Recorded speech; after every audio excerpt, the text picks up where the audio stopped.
Hey everybody, I'm the Movie Man, here to talk about movies. 2022, which can only mean one thing: new movies. I made a post a couple of days back of some of the new films that we'll be getting this year, and so I decided, you know what? I want to make a video about the 10 films that I am excited to see for this year. So, let's get started. 10! Coming in at number 10, we have... Darn it, my mind just blanked. What was number 10? Oh, yes. Now I remember. Jurassic World Dominion. Now, Jurassic Park has had its ups and downs. Success with the first film and the first Jurassic World movie, but its sequels haven't exactly lived up to the first of their installments. So now we have Jurassic World Dominion, which will be the conclusion of the Jurassic World trilogy. So here's to hoping that this one is going to fix the problems left behind by Fallen Kingdom, as Colin Trevorrow, who directed the first Jurassic World movie, will return to direct the final chapter. He was supposed to direct Star Wars Episode 9, but due to the failure of The Book of Henry, Disney showed him the door. So now he is back to the franchise that got him on the map in the first place, and as not only will we receive the return of Chris Pratt and Bryce Dallas Howard, but we also are going to see the return of the original heroes from the first Jurassic Park movie. Not just Jeff Goldblum as Ian Malcolm. No. We're going to get the return of Sam Neill and Laura Dern as Doctors Alan Grant and Ellie Sattler. This seems to be a trend now these days. I mean, we had Ghostbusters and Spider-Man No Way Home, which brought the new heroes teaming up with the old heroes of the original films. Here's to hoping that this film will serve as a satisfying conclusion and fix all those loose ends, as I mentioned, of Fallen Kingdom, as that film was just a big letdown. But anywho, Jurassic World Dominion. 9! Doctor Strange and the Multiverse of Madness. While Spider-Man's story concluded in Spider-Man No Way Home, it's just beginning for Doctor Strange. As we saw in No Way Home, the multiverse has collapsed, and now Doctor Strange is right there in the front trying to keep it all together. But yeah, if you've seen WandaVision and Loki, you know that, yeah, this is all gonna go kablooey. So Strange is gonna need all the help he needs in order to fix this multiverse problem here. So we are going to have Scarlet Witch, who we last saw in WandaVision. America Chavez. I don't know anything about this character, but she will make her superhero debut as another ally to Doctor Strange, as apparently she might hold the key to perhaps fixing all this. Rachel McAdams returns as Doctor Strange's girlfriend from the first film, along with his rival, who was played by, darn it, Michael Steinberg. I can't remember his last name, but anyway, they're among the returning characters. Wong, of course, is going to be in this film. You can't have a Doctor Strange movie without Wong. And as terms of villains, well, the trailer seems to present two. First, we have Mordo, once again played by Chiwetel Ejiofor, who we saw as a broken man at the end of the first Doctor Strange movie, which now, in this one, apparently he wants to eradicate Doctor Strange. As we saw, he thinks there are too many sorcerers, they're just causing too much trouble, so apparently he's going to stand in the way of Doctor Strange. And we also have an evil variant of Doctor Strange. So now it's Doctor Strange versus Doctor Strange. And this gives new meaning to the term, you are your worst enemy. Sam Raimi will direct this movie, and I couldn't be more excited. This is the same guy who did the Evil Dead trilogy, the Spider-Man trilogy with Tobey Maguire. So it's cool to see him return back and do another superhero movie. And the trailer's already showing, yeah, the Raimi's signature scary flair. I'm like, I am giddy with excitement. And it's also being marketed as the first superhero scary film, or horror film. Superhero horror film. Anywho, yeah, the first scary movie, it's also a superhero movie. So yeah, I am excited for this. So bring it on, Raimi, bring it on. Number 8, we have 13 Lives. Now, I am a sucker for biopics, and the film will be directed by Ron Howard, who I think biopics are his best films. I mean, Apollo 13, A Beautiful Mind, Cinderella Man, and while Hillbilly Elegy is not his best film, he at least captured the time period of that time, even if the script had its fair share of problems. But anywho, I like it when he does biopics, and this one is centered on a soccer team who were trapped in a cave during a monsoon, so now they're trapped with no way out, and so now we have the rescue team who's trying to get them out. It took place in Thailand, So again, I haven't done that much research, but I'm looking forward to knowing more about this story. And I believe there's even a documentary on Disney Plus. Like I said, I am a sucker for biopics, and like I said, Ron Howard, he's good at these types of movies. So yeah, two and two together. Of course, I'm excited for this film. So here's to seeing what Opie can deliver in his newest movie. 7. So we can't have a new year without another live-action Disney movie. So which animated film is getting the live-action treatment? Well, we're getting two. One of them is going to be Peter Pan in a movie called Peter and Wendy from the director who did Pete's Dragon and The Green Knight. But the one I'm excited for is Pinocchio. Now, Pinocchio is based on a book that was written in Italia, and it's been adapted several times.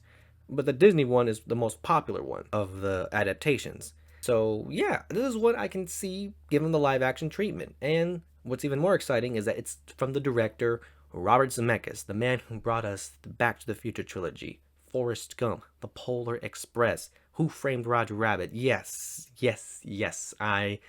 Of course, yes, this is the guy who knows his visuals. In fact, he has in one of his recent films, Welcome Tomorrow, and he experimented with the whole wooden puppets incorporating CGI. The cast looks promising. Tom Hanks will play Geppetto, Joseph Gordon-Levitt will play Jiminy Cricket, and yeah, that's the only two actors I can think of off the top of my head. If it wants to succeed, it should do what made films like The Jungle Book and the Cinderella live-action remakes did, in which they should take inspiration from the original Disney movies and their source materials, and there it can be its own story and avoid the sins that films like Lion King and Beauty and the Beast of being a shot-for-shot remake.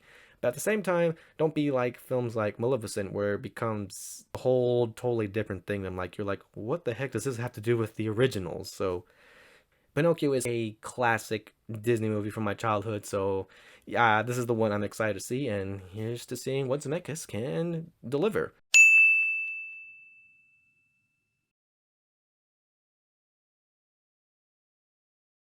6! Nope. Nope. Nope. A new Jordan Peele movie? That's all you really need to get me hyped. So yes, Jordan Peele, who we saw make his breakout directing debut with Get Out, is on a roll here. Us was not my favorite, but still, it's amazing the craft he puts into his films, the horror that and everything can read underneath it. So now we have Nope. We don't know anything about this movie. We don't even have a trailer. We don't have a plot. All we have is just this poster and the cast. Keke Palmer, who I remember from Jump In, Stephen Yeun, who fans might remember in The Walking Dead, and Daniel Kaluuya, who was the main character in Get Out and recently won an Oscar for his performance in Judas and the Black Messiah. Like I said, Jordan Peele as director, that's all you need to get me excited, so moving on. 5! Coming in at number 5, we have The Black Phone, from director Scott Derrickson, who brought us films like Emily Rose, The Sinister, Deliver Us from Evil, and the first Doctor Strange movie. He was supposed to direct the second film, but due to creative differences, he decided to leave the project and go back to his horror roots with The Black Phone. The Black Phone is an adaptation of a short story written by Joe Hill, who is the son of Stephen King. Wow, so yeah, this is looking promising already. So, and the story is creepy. Heck, as creepy as this poster here. I'm like, ooh. So yeah, the story of this is that there's this serial killer who is kidnapping children. His latest victim is this young boy who starts to hear the voices of the killer's past victims, and they're trying to through an old black phone, and he's trying to, and the voices are warning him, trying to help him survive so he doesn't have to suffer the fate they went through. So there's this Coraline vibe here. So I'm intrigued, and yeah, the trailer got me on the edge of my seat. So yeah, this film looks creepy, but it looks to be a promising story. Ethan Hunt is gonna play the main villain here, and again, dang. The film was supposed to come out in February, but decided to push it for a summer release, and I can wait a little bit longer. 4! Coming in at number 4, we have Knives Out 2. Now, I don't think this is its official title, but it's what we got so far. I won't be surprised if they change the title by the time the release date comes nearer and nearer. But yes, Knives Out 2 will continue the adventures of Detective Benoit Blanc, played once again by Daniel Craig. His time as James Bond may be over, but his time as Benoit Blanc has just begun. The first Knives Out movie was so great. I watched it twice in theaters. That is how good it is. And so none of the original cast other than him are back. And it makes sense because their story already are concluded. But Jamie Lee Curtis, one of the characters in the first film, joked that where they are now, I think they're taking like therapy or anger management courses now, given all that's happened in the last film. So this film, again, we don't know much about it. We don't have a poster, again, no trailer, and I don't think this is even in its official title, but we're, like I said, we're running by with that.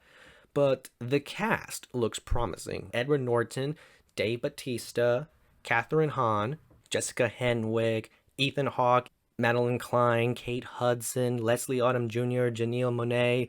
So that's as much as we know about this film, just the cast.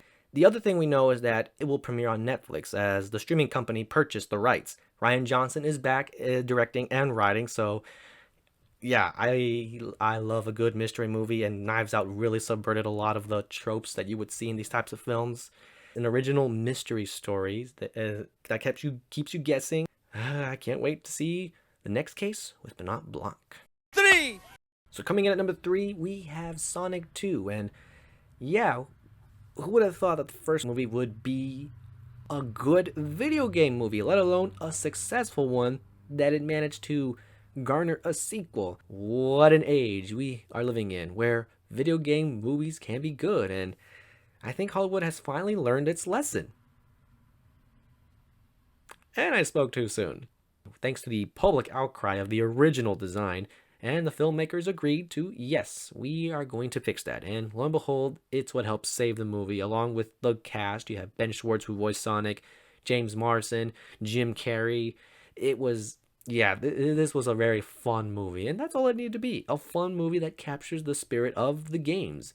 And now we have the sequel, which we are going to see the debut of Team Sonic. Tails, we saw who was teased at the end of the first film, will make his debut here, along with Knuckles, the echidna, who will be voiced by Idris Elba. So the story seems to be based on one of the, I think, Sonic the Hedgehog 2. I'm not an expert on the Sonic lore, but I know it's based on one of the games. Eggman finds the Master Emerald. He tricks Knuckles into believing that Sonic is the real enemy. So as we saw in the trailer, yeah, it's going to be Sonic versus Knuckles here before they eventually form the iconic team, the trio, Team Sonic here. So it's already looking promising, and Tails will be voiced by Colleen O'Shea. I can't pronounce that name. But yeah, this is a big deal because rarely do professional voice actors, get a chance to be in these blockbuster projects. They mostly just go for celebrities, and so I'm glad that she gets a chance to voice this character. She's been voicing Tails for quite a long time, and even announced that she was done with the role, but she hinted that she wasn't done quite yet, and this seems to be the project she was hinting at. So yes, she is. So yeah, I'm excited to see her voicing Tails here. So yeah, Sonic the Hedgehog 2 looks like it's going to continue the fun of the first film, and so yeah, gotta go fast. Dude! Mission Impossible 7. That's right, there have been 7 Mission Impossible movies. However, they have gotten better with every film. The first one was a lot of fun. The second, I think we all agree the second is the worst. The third one was better than the second one. That's as much as praise I can give that one. But we could see hints of what the series would eventually become in the later films. And thanks to the fourth one, Ghost Protocol, that's the film that gave the franchise the juice it needed. Then with the fifth one, Rogue Nation, and the sixth one, Fallout, they've been getting better and better and better and better. Mostly thanks to Tom Cruise and the crazy stunts he is doing. That is not green screen. Those aren't computer effects. That is him literally doing a crazy thing. He is literally climbing the tallest tower in the world. He is literally on a plane as it takes off. Yeah, it's crazy. And apparently the crazy stunt in this one, it's going to involve a train, a motorcycle, and a cliff, and some bombs. So yeah, this guy's like in his 50s, and dang, how does he do it? This guy really is crazy. The cast we have the same team coming back: Simon Pegg and Ving Rhames, Rebecca Ferguson. Among the new characters, we have Haley Atwell, best known as Agent Carter from the Marvel films, playing a mysterious role. So will she be an ally or will she be an enemy? Other returning characters is Vanessa Kirby, who we saw as an arms dealer in Fallout, and we also have Henry Cerny, but he played the character Kittredge in the first Mission Impossible movie. He was the former director of the IMF, and that's the last time we saw him. And so now we're gonna see him come back to the franchise after, oh, how long has it been? 1996? Yeah, over probably 2 decades he will return to the franchise. New characters, I already mentioned Haley Atwell. She'll be a new character. There's also going to be Mantis. She was also in the Marvel film. She's going to be in this film again. Her role has not been disclosed of what it is.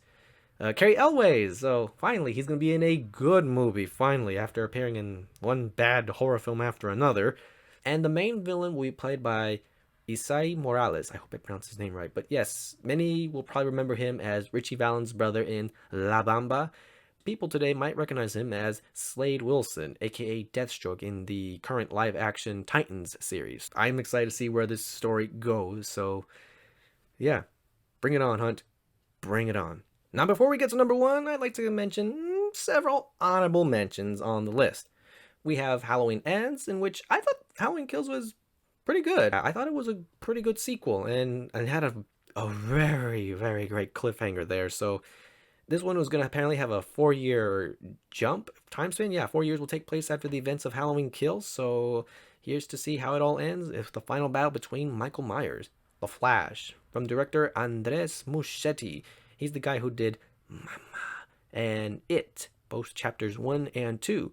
So now he's stepping from horror to superhero movies with The Flash. And I will remain on my philosophy that horror filmmakers make the better superhero films. And then one of the videos I made before, Sam Raimi doing Doctor Strange and Spider-Man. And since multiverses seems to be the popular thing right now in superhero films, well, of course, surprise, surprise, DC's jumping in the action as well, as the Flash will be traveling from one dimension to another thanks to his speed powers. And we saw a taste of that in the Snyder Cut last year. And Michael Keaton will return as the Tim Burton Batman as Flash takes a visit in his world. Rumors suggest that General Zod is going to be in this film, and probably even Batgirl as well. But again, these are rumors and speculations. But Michael Keaton has confirmed he will be in this film, which would explain why he didn't appear in No Way Home as the Vulture. The Fabelmans. This is going to be Spielberg's newest film that's going to be based on his childhood. Paul Dano and Seth Rogen and Michelle Williams are among the cast in this film. So again, it's a Spielberg movie. I'm always excited to see what he does. He's probably one of my favorite filmmakers working today. Strange New World, the newest film from Disney. Again, this one, we don't know anything about this, except from this one image we have here. But it's about a group of explorers who come across this, well, as the title says, a strange new world. And that's all we know about this. But yeah, it has like this sci-fi vibe. And yeah, I love sci-fi. So again, let's see what this one has in store for us. Turning Red and Lightyear.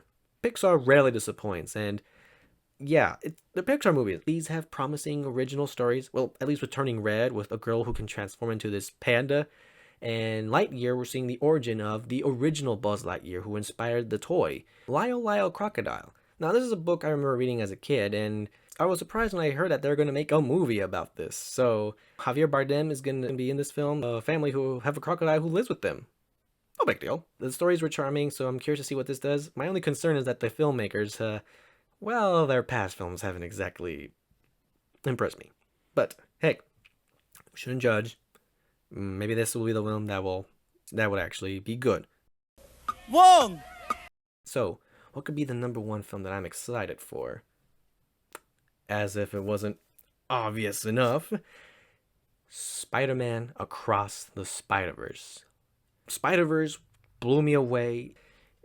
It was spectacular. It won an Oscar. It rivals Spider-Man 2 as the best Spider-Man movie of all time.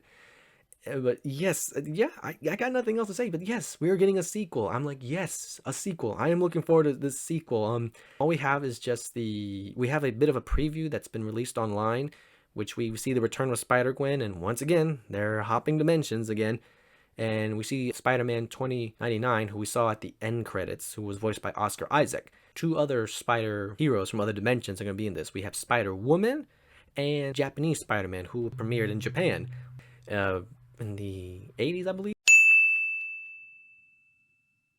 preview itself already looks promising. The animation is just so gorgeous. Phil Lord and Chris Miller, these guys are just mad geniuses. They produced the first one, they're back to this one, so yes, it looks so gorgeous. It's just, yes, I'm excited. I am just super excited. But what are the films that you're excited to watch this year? Are there any that I missed? Well, feel free, put in the comments below. And like I said, I will put in a link of a post on the Facebook post that I did about more of the mainstream films that are coming out this year. So yeah, and of course, and the dates. And some of these are subject to change given the state of the country with the pandemic and everything. So we shouldn't be surprised if they are delayed once again. Heck, some of these are going to go straight to streaming, like the Pixar movies. They're going to go straight to Disney+. Well, at least Turning Red has been confirmed. Lightyear, we haven't heard anything about it, but I shouldn't be surprised if it will. But yeah, that's it for today. So I have been the Movie Man, and I will see you on the next one. Take care.